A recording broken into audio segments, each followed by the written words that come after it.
Boa tarde, pessoal, tudo bem? Estamos aqui no nosso evento online do Dia de São Pedro e nós estamos entrando agora, depois que vocês já acompanharam o começo da nossa programação, essa é a parte do Trocando Ideias sobre São Pedro, que é um empreendedor da fé. Então a gente está aqui, eu sou a Milena, eu sou o Rafael, Ricardinho, somos jovens profissionais e aqui cada um vai se apresentar um pouquinho antes da gente começar esse nosso bate-papo. Bom, então eu sou o Rafael, sou estudante de arquitetura, tenho 23 anos e estamos aqui para falar de São Pedro, então. Meu nome é Milena, eu também sou estudante de engenharia de alimentos, mas já trabalho na área e vou estar aqui acompanhando também esse momento. Bom, meu nome é Ricardo Campos, eu tenho 26 anos, eu sou formado em engenharia elétrica e trabalho hoje na área de inovação e intraempreendedorismo no mercado de energia elétrica.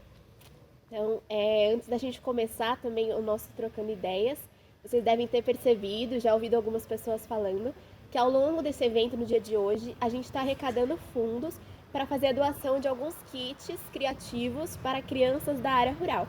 Então, eu estou aqui com o kit na minha mão para a gente poder apresentar para vocês. Eu vou abrir ele para vocês verem o que tem aqui dentro. Vocês podem ver que ele vem embalado muito bonitinho. E dentro do nosso kit, que foi desenvolvido por uma pedagoga, a gente tem um caderno criativo, onde a criança que receber vai poder fazer a personalização da capa, é uma capa em branco. Aqui tem um recadinho para que ela saiba que essa é uma página para ela fazer o desenho, personalizar da maneira como ela quer. E a gente tem páginas diferentes dentro do livro, então a gente começa com páginas em branco na primeira parte. Depois, mais para frente, nós temos páginas com linha para elas escreverem. Depois nós temos uma parte para fazer a escrita de histórias, então aqui para fazer uma ilustração, colocar o título e escrever a história. E mais para o final, a gente ainda tem uma seção para a história em quadrinhos, então para a criança poder exercitar essa criatividade. Nós também vamos enviar junto com esses kits uma caixinha de lápis de cor e um apontador para as crianças. Então, se você quer colaborar com essa ação, você pode fazer a doação no valor que você quiser e a gente vai passar as instruções na legenda do vídeo. Também continue acompanhando a nossa programação, que vão ter momentos que vão explicar certinho como que isso vai acontecer.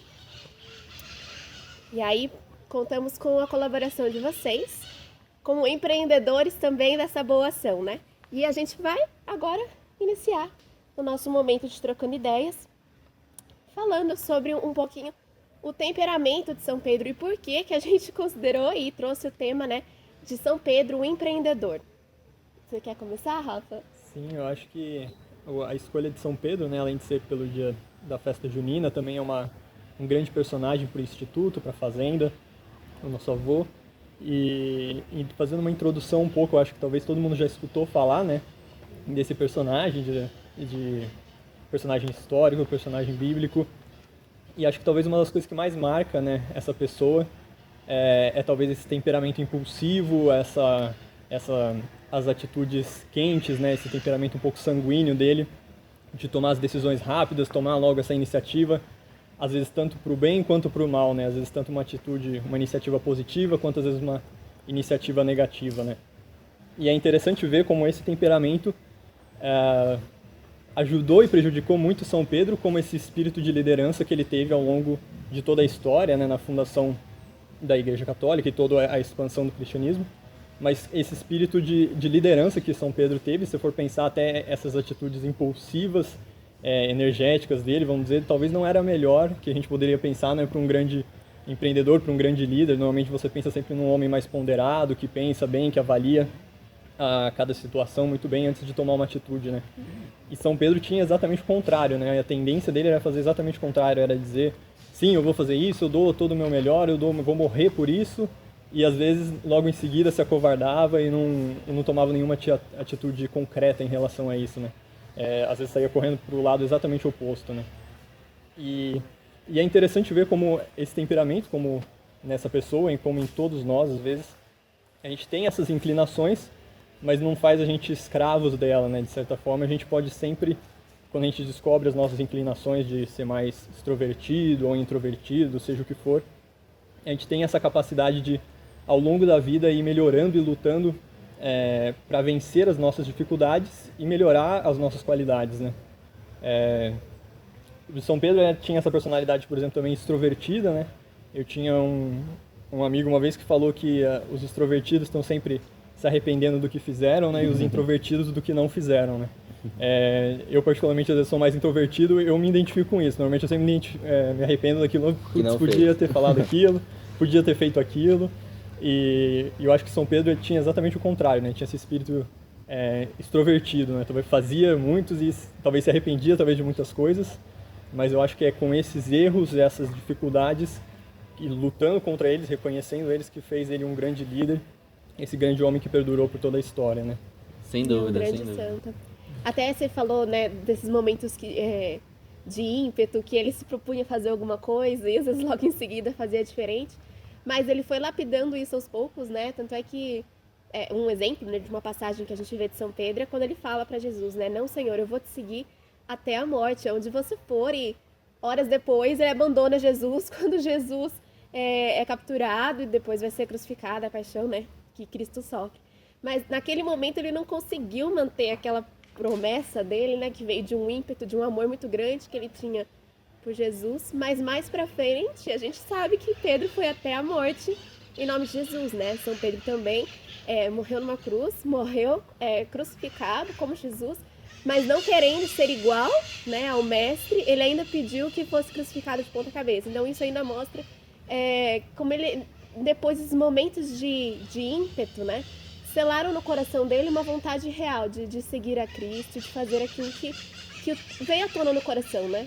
Então, às vezes, falhou em alguns momentos, mas quando a gente amadurece a decisão, a gente consegue levar adiante, né? Então, eu acho bem legal ver isso de São Pedro. O amadurecimento, assim, desse homem ao longo do que a gente vê no Evangelho, no Atos dos Apóstolos, enfim. Não, sem dúvida. Eu acho que, inclusive, é uma característica até do empreendedor, né? Esse amadurecimento, esse aprendizado, né? Esse errar rápido, corrigir rápido, é uma característica muito típica dessa área. Quando a gente fala de inovação, empreendedorismo, a gente sempre tem que assumir algum risco. Então eu vejo que São Pedro, ao longo de toda a vida, as coisas que ele falava, ele assumia muito risco, porque ele era sempre aquele que tomava a frente, né? Que é outra característica também do empreendedor, ele tem que ter atitude e aí tem que ter comprometimento, né? Então, assim, eu vejo em São Pedro exatamente essa característica de ter essa atitude, esse ímpeto, não, eu vou falar, eu vou tomar a frente, e por ele assumir esse risco, ele acaba cometendo alguns erros, né? Como o Rafa falou. Mas é interessante a gente ver, né, que o Rafa disse que normalmente a gente espera de um líder um temperamento um pouco mais ponderado, né? E realmente São Pedro foi ganhando foi amadurecendo o temperamento dele, de forma que ele conseguiu se tornar o líder de uma igreja que vivia numa situação muito complexa, que era a situação de perseguição, né? Então a igreja nasceu numa situação de perseguição em que a maior potência do mundo naquela época, o Império Romano, perseguia de forma declarada os cristãos e punia de morte. Então, realmente é o tipo de empreendedor. E aí eu ressalto outra característica do empreendedor, a coragem, né? Ele tem que ter essa coragem de tomar a frente, apesar de tudo parecer conspirar contra ele, né? E aí São Pedro não hesita em dar essa iniciativa, e a gente percebe o amadurecimento, o crescimento, como ele aprende com os erros, né? Porque no momento em que ele nega a Cristo, né, exatamente nessa passagem que você citou, ele na sequência ele se arrepende, né? Ele chora, ele se entristece, porque ele percebe o erro dele, e aí a gente vê imediatamente que ele mudou de atitude, quer dizer, ele reconheceu e talvez naquele momento ele ali se dispôs a mudar o seu comportamento. E esse aprendizado, esse crescimento, esse amadurecimento são características assim marcantes da jornada de um empreendedor, né? E às vezes ele começa sem saber muito para onde ele está indo. Mais ou menos a gente ressalta aí o chamado de São Pedro, né? O livro também que você leu, né, mais cedo no evento, ressalta esse momento do chamado de Pedro, em que Cristo chama e ele abandona tudo que ele estava fazendo, né, para ir seguir Jesus. Então isso também é mais uma atitude empreendedora, né? Quer dizer, às vezes alguém que está ali dedicado a uma atividade e quando ele vê um sentido maior em algo, ele abandona tudo e vai se dedicar àquele sentido maior. E claro que a gente não está falando de qualquer empreendimento, né? Estamos falando de um empreendimento que tem total ligação pessoal, de uma convicção, né? Que é a fé. Então Pedro realmente ali abandona tudo que ele fazia para se dedicar exclusivamente a seguir a Cristo, né? Porque ele encontrou ali um significado e um sentido maior para a vida dele, que levou a vida, enfim, até o fim, né? Nessa batalha de amadurecimento, crescimento, e que culminou aí com a formação da igreja e com o seu sacrifício também na cruz, né? o seu martírio, né, no final da vida. Sim. Um outro momento que a gente consegue ver no Evangelho, como Pedro era também proativo, né? A gente que está no mundo corporativo vê muito essas palavras, né? Da proatividade, a atitude de dono, a questão de ser ágil, né? Que é, como o Ricardinho falou, você já testar, errou, já aperfeiçoa, né? E não é exatamente você fazer as coisas rápido, mas você saber se adaptar à situação e seguir o jogo, né? Não parar com aquilo que é o seu propósito. Uma das passagens que São Pedro aparece na Bíblia, e que também está no livrinho Pedro, né, que foi lançado hoje, é quando, antes de Cristo subir aos céus, ele dá aos discípulos, aos apóstolos, a missão de levar a palavra dele ao mundo inteiro. Levar a mensagem que os apóstolos receberam de Cristo para toda a criatura. Né? Então você imagina, né, que atitude empreendedora, os apóstolos não tiveram que fazer isso, eles sendo ali 12 pessoas, né, mais, né, existiam mais discípulos, né, eram 12 apóstolos, mas existiam mais seguidores de Cristo. Mas pensa que começou ali no Oriente, poucas pessoas, e aí Cristo vira e fala, você vai levar isso para toda a criatura. Meu Deus, é uma missão impossível, uma missão muito difícil, você tem que ter uma cabeça muito de dono, você tem que ser muito proativo, ter uma alma muito empreendedora para você topar uma missão dessa. Ser comprometido, né? E ser comprometido. Que também é outra característica fundamental. Não vai acontecer do nada, né? Tem que ser comprometido, exato. Você tem que se comprometer e ter atitudes, não é uma coisa assim, eu quero falar do amor para todo mundo. Acontece, né? E vai acontecer. Lógico que a gente conta com a graça divina, né? Quando as coisas são vontade de Deus, a gente tem essa forte força, né? A gente não vai fazer tudo pelas nossas forças. Mas exige sim uma decisão pessoal. Então, como teve que ser forte a decisão desses apóstolos, desses discípulos que receberam essa missão, para que hoje em dia a gente olhe para o mundo e possa dizer assim, sei lá, pelo menos do mundo ocidental a gente ainda diz, né, que é cristão, né? Se a gente for olhar toda a cultura ocidental, né, se fundou ocidental, através da igreja, sim. Muito baseada no pensamento cristão e começou ali com 12. Né? Eu falo novamente 12 apóstolos, mas tinham mais seguidores, né? Mas começou de pouquíssimas pessoas que levaram a sério, com comprometimento, com uma alma empreendedora, um pensamento empreendedor, aquela missão que eles receberam de Cristo, né? Eu fico pensando, de repente a gente pode falar que todo santo tem que ter uma alma empreendedora, porque a gente tem uma missão, né? Enquanto cristãos, a gente tem a missão de sermos filhos de Deus, levarmos esse amor e vivermos coerente com aquilo que o Senhor nos pede. E a gente tem que tomar as atitudes, né? Então a gente tem que empreender na nossa vida, né? Sim, sem dúvida. Pensar nas formas diferentes de viver a palavra no nosso dia a dia.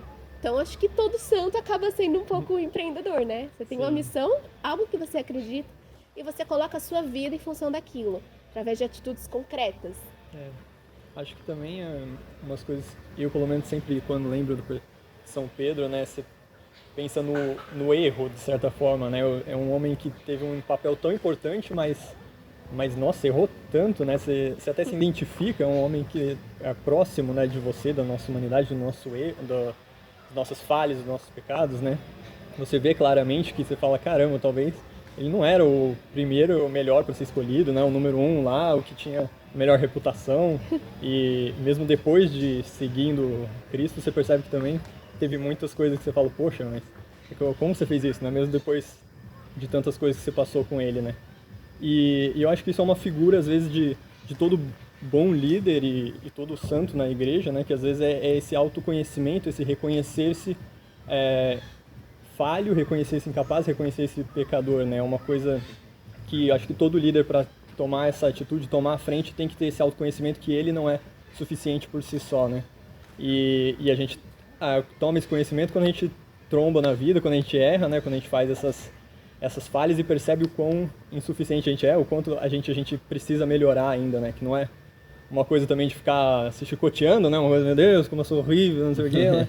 Mas é ter esse conhecimento de si mesmo que vai fazer... É como aquela frase, às vezes, meio popular que tem você quer mudar o mundo, comece por si mesmo, né? Uma coisa de você quer mudar a sua empresa, ou seja, o que for que você está conduzindo, né? Comece por você mesmo, né? Ter esse olhar de crítico sobre si, em primeiro lugar, e assim tomar essas primeiras atitudes, né? Acho que era Chesterton, um escritor inglês, né, que falava que na minha religião não tem santos, né, que ele estava querendo dizer exatamente isso, que todo santo às vezes se tornava santo por ter esse profundo conhecimento do quão pecador ele era, né. Mais ou menos, uma analogia que uma vez eu escutei é mais ou menos como quando você dirige o carro em direção à luz, né, quanto mais perto você está na luz, mais você percebe o quão o para-brisa é sujo, o quão ainda não está limpo, né, você vê tão claramente, né. Sim, sim. E a partir dessa atitude que você começa a ter essa, não também de, nossa, quanto é sujo, que horrível, mas ter um pouco essa atitude de, preciso arrumar aqui, preciso limpar aqui, né, preciso fazer isso. E eu acho que isso me marcou muito, pelo menos em São Pedro, né, e essa minha imagem de santidade, desse autoconhecimento, para poder tomar uma grande liderança, né. Sim. Existe até aquele raciocínio que a gente faz, né, da diferença entre São Pedro e Judas, que foi o traidor, né, de Cristo. Que ambos erraram, ambos traíram a Cristo logo antes dele ir para a cruz. E a grande diferença é que Pedro reconheceu este erro e foi pedir perdão e tentou fazer algo de novo a partir disso, né? Então, depois que Cristo ressuscita, ele tem essa oportunidade de se reconciliar com Deus. E Judas parou no erro, né? Ele parou no erro e não conseguiu seguir adiante. Então, isso já diferencia, talvez até no mundo corporativo, o que é um bom empreendedor e o que não é um bom empreendedor, ou até um bom colaborador, um bom funcionário e aquele que não é bom, que a gente não pode parar no erro, né?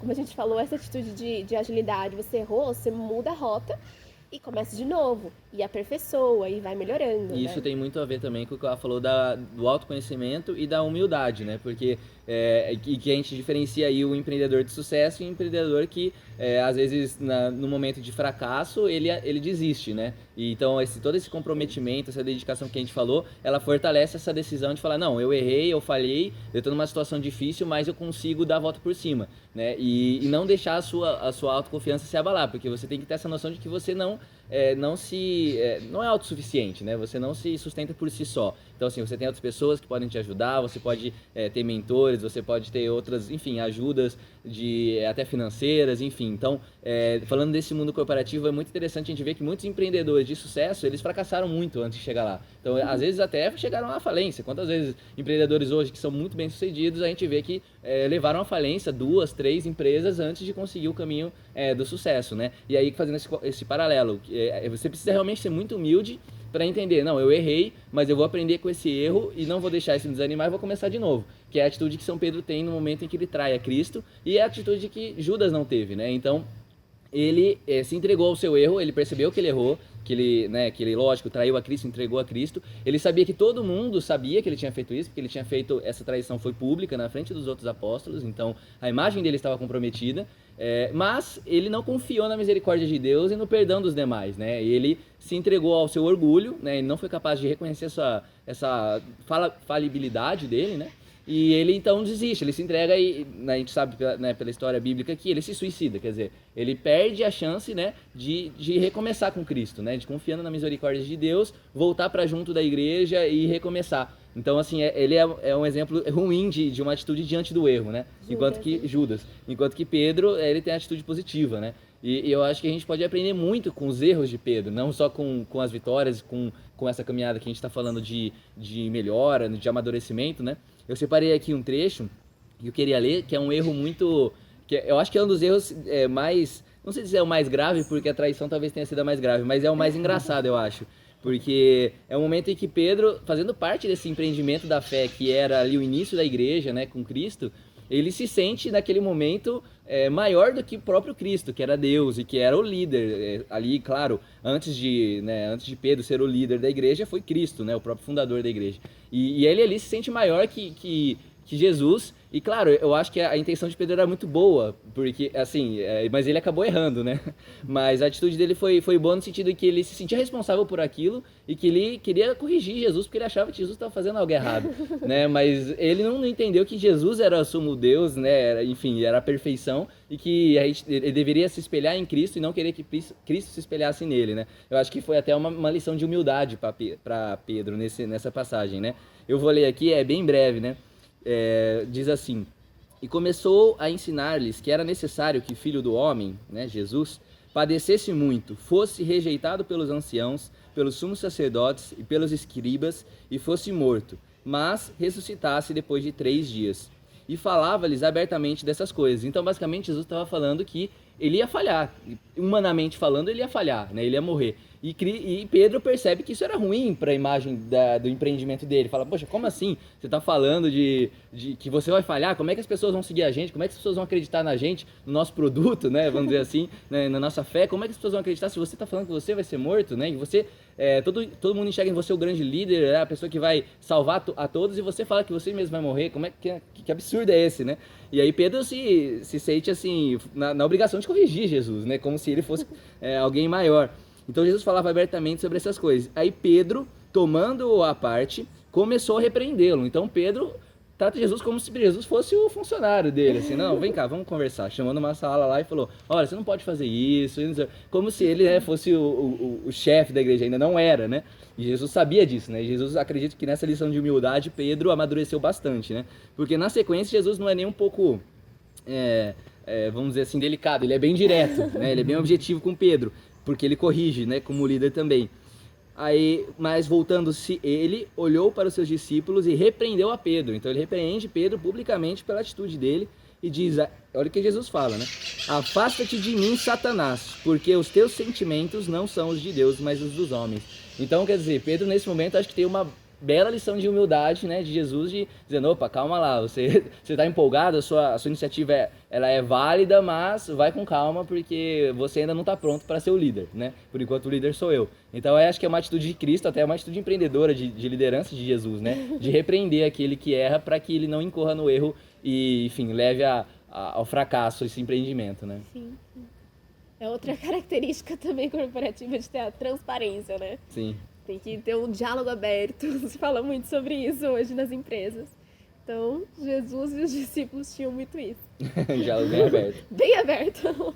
Eu acho que o Ri também falou agora, eu me lembrei como a imagem, né, de São Pedro deve ter ficado pela negação pública de Cristo, né, depois. E é interessante que ele faz isso um pouco pelo medo da imagem dele, né, do que iam fazer com ele, do que iam pensar dele. E no final, mais pra frente, também perdurou esse estigma, né, na imagem dele, né, exatamente por ter negado, né. E é interessante como isso provavelmente deve ter apertado muito na questão da vaidade dele, né, porque às vezes a gente tem uma ideia dessa vaidade de como aquela mulher super maquiada, não sei o quê, super vestida, né, uma coisa, mas muitas vezes é uma coisa muito interior sua de ser essa preocupação exagerada do que os outros pensam de você, né.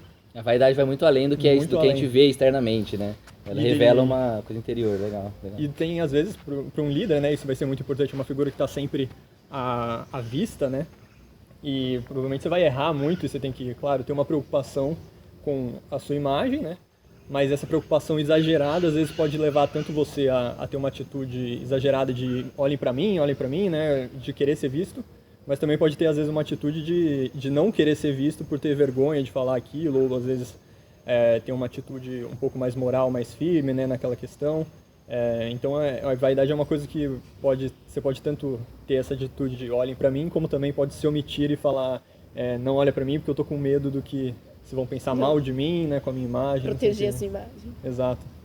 E é uma coisa que eu acho que é uma virtude também, de novo, de combater a vaidade, né? De novo, com a humildade, que seria esse conhecimento de quem você é, né? Você conhecendo claramente, não é isso também diminuir-se, mas é ter esse conhecimento claro de quem eu sou, das minhas falhas e dos meus defeitos, né? Eu acho que isso é uma coisa que atrai, né, em qualquer pessoa, quando a gente vê essas virtudes da humildade, é uma coisa atraente, né? E deve ser com certeza uma qualidade de um líder. Com certeza. Como foi em Pedro, né? Não, sem dúvida. E ressaltando esse ponto também que o Rafa concluiu muito bem e que eu falava, né, sobre essa questão de Jesus falar publicamente dos fracassos dele, né? Quer dizer, que humanamente ele fracassaria, né? Ele tem essa transparência sem medo, né? Ele deixa as pessoas conscientes do que está acontecendo, porque se você quer que alguém te siga fielmente, né, com comprometimento, você tem que se comprometer em ser sincero com ela, né? Porque você precisa ganhar essa confiança. Você precisa, no limite, claro, do respeito, você precisa ser transparente e permitir que as pessoas tenham consciência do que elas estão fazendo. Porque quando você busca fazer uma imagem tão vaidosa que esconda a verdade, né, você acaba iludindo aquelas pessoas, e para um líder isso é terrível, porque no momento em que ele for descoberto e a verdade vir à tona, né? E ele vai cair por terra, a seu respeito, a sua liderança vai ser totalmente questionada, é claro, né? Porque a transparência, como a Milena falou, né, é uma característica muito importante e se fala muito hoje no mundo corporativo disso. E Cristo não tinha medo nenhum de expor essas coisas porque ele precisava que as pessoas seguissem a ele fielmente e encarasse essas dificuldades. Então, desde o início ele disse que não ia ser fácil. Então, Jesus fala diversas vezes na Bíblia das dificuldades que os discípulos passariam, né? Ele faz provas duras, né? Ele pede para que as pessoas abandonem tudo, né? E Pedro é um desses que abandonou tudo, né? Ele tinha lá o empreendimento dele, a sua pesca, literalmente vendia o peixe. Então ele estava lá todo dia fazendo o seu empreendimento e ele larga tudo e segue a Cristo. E Cristo fala, não, eu preciso ter certeza que ele está me seguindo com a consciência do que ele vai viver, né? Então ele expõe abertamente os problemas, as dificuldades, as coisas pelas quais eles iriam passar, né? E hoje, apesar da gente saber que isso é um conceito importante no mundo corporativo, talvez, não sei se é algo que é um pouco, as pessoas são um pouco mais tradicionais, elas têm esse receio, né, elas dão um passo atrás na transparência e buscam, até por uma questão às vezes de vaidade, né, manter à frente apenas aquilo que é belo, aquilo que é bom, aquilo que atrai, inclusive nas suas empresas, né, mas a gente tem outros exemplos de grandes líderes, não vou citar nomes de empresas aqui, mas uma gigante do e-commerce mundial, americana, e o líder dela já falou que ela vai durar no máximo 10 anos daqui pra frente. E é óbvio que o mercado se assusta com isso gera oscilações nas ações e tudo, mas eu percebo que isso não levou a empresa à falência, pelo contrário, é uma empresa que cresce de forma exponencial todos os anos e o mundo afora. Ou seja, isso prova mais uma vez que, embora isso seja talvez contestado, porque, claro, se gerou uma oscilação nas ações foi porque questionaram a confiança da empresa, né? Mas, ao mesmo tempo, as pessoas percebem que, opa, então ele está sendo transparente. Então eu sei onde eu estou colocando meu dinheiro, eu sei onde estou colocando a minha vida, passando pro lado da fé, né? Tirando um pouco a questão financeira. Voltando para Pedro, eu sei onde eu estou colocando a minha vida. É nessas dificuldades, eu vou precisar enfrentar isso, eu vou passar por crise, eu vou passar por momentos difíceis, mas se eu aceitei, se eu assumir e se eu estou comprometido, eu vou até o fim, né? Então é isso que eu acho que Jesus pede de Pedro e dos outros apóstolos no momento em que eles põem essas mazelas, esses problemas, essas dificuldades, né? Sim. E a gente pode pensar também, assim como eu falei que todo santo acaba sendo um pouco empreendedor, né? A vida de todos nós é um empreendimento, né? O que é o MVV da nossa vida, missão, visão e valores, que a gente coloca em cada uma das nossas vidas, né? Porque é isso que nos leva... A nossa missão é aquilo que nos impulsiona, é aquilo que nos leva adiante, que nos garante essa atitude de dono, comprometimento, é aquilo que nos dá vontade de fazer o que a gente faz. A nossa visão, como a gente enxerga o mundo, os nossos valores, com base em que critérios que a gente vai levar essa missão adiante, né? Então, pra gente ter uma vida bem-sucedida, né, a gente tem que ter essa atitude empreendedora, né? E qual é a sua missão? Qual é a sua visão e quais são os seus valores, né? Que te ajudam a trilhar esse empreendimento da sua vida. Eu acho que isso para São Pedro era muito claro, né? Porque é alguém que está envolvido dentro de uma fé. Então, a missão ele recebeu do próprio Cristo, né? A visão ele aprendeu com o próprio Cristo e os valores também. E é isso que, se você for cristão e nós que somos cristãos, né? Tem que estar muito claro para nós qual é a nossa missão aqui na Terra, de que forma nós vamos enxergar a nossa vida, né? E quais são os valores que vão pautar as nossas atitudes, as nossas decisões para que a gente chegue nessa missão de forma coerente, né? E não atropelando tudo, né? Toda empresa, todo empreendimento precisa disso, a nossa vida também e a nossa fé mais ainda. Então, acho que faz total sentido a gente falar que São Pedro era um grande empreendedor, porque senão a prova disso é essa coerência que ele teve na vida dele que levou ele até a santidade, né? E hoje a gente pode dizer que ele é santo, apesar de tudo isso. Eu acho que uma das formas de a gente definir um santo é alguém totalmente coerente, né? Uma das características de um santo é alguém coerente, né? Muitas vezes a gente viu ele sendo incoerente ao longo da vida dele, mas ele sempre tinha essa missão, né? Ele se corrigia, ele mudava a rota, ele começava de novo, né? Para ter sempre um caminho coerente com a missão que ele recebeu do próprio Cristo, né? Eu acho que isso se repete com muitos santos e seria uma boa lição para nós também no empreendimento da nossa vida, né? E que não é uma missão simples, né? Pelo contrário, foi uma missão muito grandiosa e que deu muito certo, porque se a gente parar para pensar, talvez, eu vou arriscar dizer aqui, eu precisaria pesquisar para saber, mas eu acho que talvez a Igreja Católica, né, o fundamento, o cristianismo, talvez tenha sido o maior empreendimento e o mais bem sucedido, porque ele durou aí milênios, né? E ainda dura, ele sobrevive, passou por crises, passou por dificuldade, por todas as crises do mundo pós-Cristo, né? A igreja passou e sobreviveu, né? E hoje ela ainda existe, ela ainda é o fundamento dos valores, né, do Ocidente, ainda que indiretamente. Então, assim, eu acho que a gente tem aí um exemplo de um empreendedor muito bem sucedido, que teve como mentor Jesus Cristo, o próprio Deus, e seguiu muito bem os seus passos. E a gente tem ao longo da história da igreja muitos outros exemplos, né, de santos que ajudaram a conduzir essa igreja e que até hoje existe e aí, enfim, né, tá presente na nossa vida de forma tão verdadeira, né? Uma coisa interessante que eu achei, esse paralelo que a Milena fez desses termos corporativos com a nossa vida, é uma coisa que eu sempre penso que, na verdade, todos esses termos que a gente vê hoje, falar de soft skills, falar de MVP, falar de várias coisas que a gente ouve no mundo corporativo, no fundo é uma maneira de traduzir para um ambiente empresarial conceitos e valores que a igreja ensina há muitos anos, assim, há séculos, né? Então é muito interessante ver como santos aí na igreja, muitos séculos atrás, já viviam exatamente esses conceitos. Lógico que não tinham esses nomes, né, vamos dizer, esses enquadramentos, essas categorias, mas eles já viviam isso de forma muito plena e a gente vê que o mundo corporativo enxerga isso uma forma de ter sucesso, né? Claro que esses santos, eles não foram empreendedores da forma como a gente está falando aqui, não tiveram necessariamente uma empresa, mas eles foram empreendedores na vida, como você falou, né? Então, assim, a gente percebe que esses valores que a igreja sempre ensinou, eles são reconhecidos na atualidade e são colocados realmente para o sucesso, inclusive, das empresas, da vida financeira, da vida corporativa, né? E uma coisa que eu acho que a gente pode puxar, um outro termo que a gente usa bastante, principalmente na área de inovação, de desenvolvimento de produtos, né? É o MVP, né? Que seria o produto mínimo que eu consigo colocar no mercado para, pelo menos, dar o primeiro passo, né? Porque, principalmente quando a gente fala de startups, empresas pequenas, empresas que estão começando, que são falhos, como São Pedro, que tem erros, que não sabem onde elas estão colocando o pé, né? Elas vão colocar o pé para depois ver se tem o chão ou não, né? Às vezes eles têm que assumir esses riscos e tem que ter essa coragem, né? Então eles precisam, às vezes, começar aos poucos, começar com um teste, que eles chamam de MVP. É o primeiro produto que eu consigo colocar no mercado para sentir o que vai acontecer e para saber se eu posso avançar nesse sentido ou se eu preciso mudar de rumo, né? E na nossa vida, se a gente puxar isso, tirar do mundo corporativo de novo, voltar para nossa vida pessoal ou até para nossa vida de fé, né? A gente realmente tem que se apegar a esses valores que você falou, a nossa visão, a nossa missão, os nossos valores e falar, bom, são esses os nossos valores, visão e missão, qual que é o primeiro passo que eu vou dar, né? Por onde que eu vou começar? Tá bem, eu quero ser um santo, eu quero chegar no céu, esse é o meu objetivo final, mas qual que é o primeiro passo que eu preciso fazer? Qual que é o meu MVP? O que eu preciso testar, o que eu preciso colocar na minha vida em prática para saber se vai dar certo dessa estratégia, se eu preciso mudar de estratégia, né? Então, o meu objetivo é muito claro, a minha missão e os meus valores, mas eu preciso saber por onde que eu começo, na prática, né? Que estratégia eu vou adotar? E aí a gente puxa desse MVP. Qual é o meu MVP da minha vida, né? O que eu preciso fazer para dar o primeiro passo em direção à santidade, em direção a cumprir a minha missão, a ser fiel aos meus valores, né? E aí a gente vai, não, deu certo? Deu. Então vou dar um passo nessa direção. Não deu certo? Pivota, volta pro outro lado. Então vamos tentar de novo de outro jeito. Então eu achei interessante esse paralelo aí que você fez sobre usando esses termos corporativos, né, para nossa vida.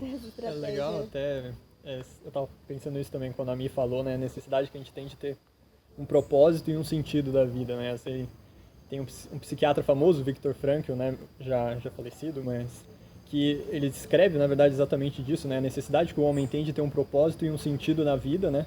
E algo que passe de si mesmo, né? Não é aquela coisa de ter um carro, né? Quero ter uma Ferrari até eu morrer. Algo que mas transcenda. Algo que transcenda a si mesmo, né? Uma coisa que passe do que ele mesmo, que é uma atitude que vai realmente satisfazer, né? Que vai trazer uma atitude de verdadeiro amor, né? Que é algo que passe dele, mas algo pelos outros, né?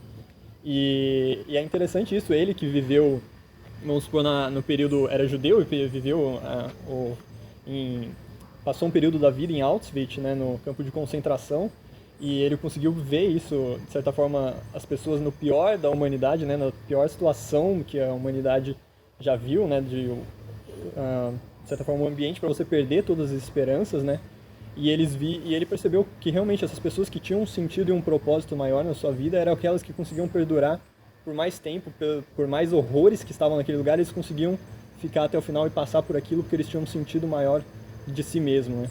Que é algo até que ia contra o Freud, que era professor dele, né? Que dizia exatamente que um ser humano numa condições como essa se renderia a instintos animais, né? Uma coisa ia virar tipo um animal, assim, ia virar só os seus instintos, ia perder tudo isso de valores e de propósitos e quase que perder a sua humanidade, né? E virar um animal seguindo seus puros instintos, né? E aí, a partir nesse período da Segunda Guerra, em Auschwitz, você vê isso é um experimento disso, praticamente, né? Você vê as pessoas nesse cenário horrível, com toda a força para você perder todas as esperanças, né? E todo o sentido da vida. E mesmo assim, ele via essas grandes figuras, e a gente tem hoje na história, né? Não, tem até santos, né, na igreja, mas de todas as pessoas e religiões que são quase que heróis que passaram por tudo isso, né, com virtudes e um heroísmo extraordinário que você talvez nem acreditaria, né? Você até duvida quando você lê a história dessas pessoas, muitas delas até vivas, e eu acho que isso é uma coisa concreta, né, que você vê o propósito do ser humano, né, como isso é importante, como essas virtudes podem fazer a diferença na vida de uma pessoa, né? Sim. Em qualquer projeto também, né, assim, eu trabalho, o Ricardinho trabalha não é mais uma startup, né, mas começou como startup. Eu trabalho numa multinacional e eu trabalho com projetos clínicos. Então, quando você vai iniciar um projeto clínico, um projeto de pesquisa, a gente não começa a execução do protocolo clínico nem nada enquanto a gente não souber qual é a pergunta que esse estudo quer responder. Enquanto a pergunta não estiver muito bem direcionada, a gente não faz a execução, né? Não sei o quanto que vocês conhecem em relação a estudos clínicos, mas a gente tem também uma série de critérios. A gente não pode, tudo bem, eu quero responder se esse produto vai fazer bem para tal público, mas eu não posso sair fazendo os testes de qualquer maneira, né? Eu tenho que seguir esses valores, os critérios. Então, a gente... E antes, né? Opa, caiu aqui. Antes da gente começar, a gente tem que ter muito claro qual que é o objetivo. Para qualquer projeto, né? Não só para projetos clínicos. E que é isso que o Rafa falou, do sentido, né? A gente tem que ter um sentido, a gente tem que saber para onde a gente está indo para obter sucesso. Senão, você não chega a lugar nenhum, né? Aquela frase famosa também, né? De Alice no País das Maravilhas, né? Que ela pergunta qual caminho que eu quero tomar. E aí o gato fala para ela, bom, mas onde você quer chegar? Ela, não sei, então se não faz diferença onde você quer chegar, você pode tomar qualquer caminho, né? Então, como a gente ter claro qual que é a nossa missão, qual que é o sentido da nossa vida, já é 50%, talvez, do caminho andado, né? Você tem que saber o que você está procurando e ter essa coerência, né? Legal, e eu pegando o gancho também no que o Rafael falou, voltando nessa situação trágica da Segunda Guerra e dos campos de concentração, em que o ser humano foi exposto no mais podre da sua humanidade, realmente vendo ali naquela situação difícil todo o sofrimento, toda a dor, né, de forma tão injusta. A gente vê muitos santos da igreja, e eu queria lembrar São Maximiliano, que foi também um grande empreendedor, né, nos dois sentidos, um empreendedor da fé e empreendedor também na vida corporativa. Até ele lançou na Polônia, né, uma editora que existe até hoje, né, ele imprime ali as suas revistas de evangelização. Depois ele foi para o Japão, ele lançou de novo, sem saber falar japonês, sem ter nenhuma verba, sem nada. Ele foi lá e conseguiu, começando pequeno, arrecadar doações e crescendo. E até hoje existe também a versão japonesa dessa editora que publica e evangeliza os valores cristãos no Oriente, né? E ele passou também por essa situação, né, da Segunda Guerra dos Campos de Concentração. É lógico que não era judeu, né, ele era católico, era um padre, mas ele tinha toda uma congregação que precisava dele, entre aspas, ele era o líder também ali daquela congregação religiosa, né, aos poucos ele foi se tornando o líder dessa congregação. E quando ele passou por uma situação de dificuldade dentro do campo de concentração, ele não hesitou, assim. Então você via que ele já era um líder bem maduro, né? Ele já tinha muito conhecimento de quais eram os valores dele, o que vinha primeiro na vida dele, o que era mais importante, coisa que talvez ao longo da vida de Pedro a gente tenha conhecido mais o lado da imaturidade dele, nos momentos que ele comete os erros, né? Talvez a providência divina tenha nos dado essa chance de conhecer os erros, para que a gente aprenda com os erros de Pedro, mas a gente não conhece tanto da vida depois. Claro, a gente tem um pouco ali em Atos dos Apóstolos e nas cartas de Pedro, mas as coisas mais marcantes estão nos evangelhos, que era o momento que Pedro estava crescendo e aprendendo, né? Mas por outro lado, a gente pode buscar em outros santos, como São Maximiliano, exemplos de empreendedores da fé, maduros, né? E que não hesitam em tomar a decisão correta, né? E que Pedro, no fim, tomou, a gente sabe, historicamente, que ele morreu e deu a vida pela fé, mas que a gente não vê com tanta descrição. E aí, o que foi que São Maximiliano fez, né? Fala de uma vez. E São Maximiliano, ele, no campo de concentração, no momento em que algumas pessoas estavam sendo escolhidas para serem mortas, né? Ele vê ali um homem de família, um pai de família que é escolhido, e ele implora pela sua vida. Então, de forma humilde, ele pede: não, eu tenho minha esposa, eu tenho filhos que dependem de mim. Então, aquele homem também enxergava na vocação dele, que era o casamento, algo superior. Ele via-se na responsabilidade de poupar a sua vida, não por ele mesmo, mas pela missão que ele tinha. Então, esse homem também é um exemplo naquele momento, de enxergar qual é a sua missão. E aí, São Maximiliano, no mesmo instante, ele pede para o soldado que ele tomasse o lugar daquele pai de família e fosse morto no lugar dele. Apesar de ele conhecer muito bem qual era também a responsabilidade. São Maximiliano também era um líder, também tinha uma congregação que talvez dependesse dele, mas ele enxerga na escala de valores que a vida daquele homem, para aquela família, era mais relevante do que a vida dele, às vezes na congregação, na missão que ele levava. Ou seja, a missão dele nessa terra talvez encontrou o seu ápice nesse momento, em que ele entrega a sua vida para salvar a vida de um pai de família, uma pessoa desconhecida, né, que ele não fazia a menor ideia de quem era. Né? E muita gente atribui isso como se fosse também um dos primeiros milagres dele, porque numa situação de campo de concentração, quem ousasse levantar a mão ou questionar qualquer decisão era morto, né? E, por incrível que pareça, os soldados acataram. E a descrição é que o soldado foi até muito respeitoso com o São Maximiliano, pede: Senhor, tudo bem? Ele realmente foi um milagre, assim, né? E aí ele entrega a sua vida no lugar da vida daquele homem. Então a gente vê um exemplo ali, né, pegando o gancho ali, de um empreendedor que era extremamente maduro, né? Ele tinha muito claro qual era a sua missão, seus valores, e talvez já não tivesse mais no MVP, né? Já estava aí, já era um grande empreendedor aí de sucesso, porque ele toma uma decisão correta em uma situação de extrema pressão e de extrema dificuldade, né? É legal até que no final, quando canonizam esse santo, né, recente, se eu não me engano foi Bento XVI, esse homem, né, que foi salvo com ele, com a família e os filhos, estava lá na canonização, né? Você via concretamente o fruto, né? O fruto da atitude heróica desse homem. Muito legal, gente. Bom, estamos chegando ao final. Vocês querem Nosso tempo falar tá alguma acabando, última né? coisa? Acho que pode finalizar. Nosso tempo no finalzinho, né? Queria agradecer, né? Aproveita para agradecer todo mundo que está acompanhando o nosso evento hoje. Espero que vocês estejam gostando, estejam aproveitando bastante o conteúdo que a gente preparou, com muito carinho, também para levantar essas doações, né, para a população da área rural. E divulgar também, né, esse instituto, que também é um empreendimento familiar, né? A gente esqueceu de falar na nossa apresentação que eu sou irmão da Milena e nós dois somos primos do Rafael. Então, é todo mundo da mesma família. Até o Rafael falou no início do nosso avô, né, que é o nosso fundador aqui do instituto, e que desde o início, e ele que deu o nome a essa fazenda em homenagem a São Pedro, né, e ao instituto também. Então, agradecer a todo mundo que está participando e pedir que vocês ajudem a divulgar também. Ainda vai ter atividade, né, depois da programação aqui do nosso bate-papo.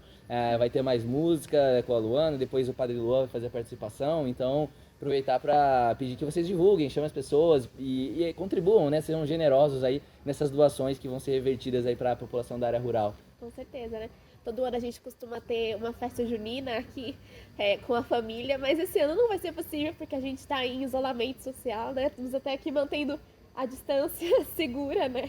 Eu e o Ricardinho não tem problema porque a gente está sempre perto mesmo, da mesma casa. Mas o Rafa, que é primo, a gente já tá um pouco mais distante. Mas então é uma oportunidade de a gente pensar também no significado da festa junina, né? Que é celebrar esses santos, né? De maneira especial a gente fala de São Pedro, mas também temos aí Santo Antônio, São João, e a gente falou de forma geral da santidade, né? Então que a gente possa aproveitar esse mês de junho para viver uma festa junina em casa, talvez mais reflexiva, né? Faça aí seus quitutes da forma que você quiser, mas não esquecendo do significado dessa festa, né? E do que a gente pode aprender com esses 3 santos. Então é isso. Muito obrigado, gente. Obrigado. Fique com Deus e até a próxima. Tchau, tchau. Não esqueçam de contribuir para a doação e dos divulga, kits criativos. compartilha que tem programação ainda hoje. Sim. Isso aí. Tchau, gente. Tchau. Valeu.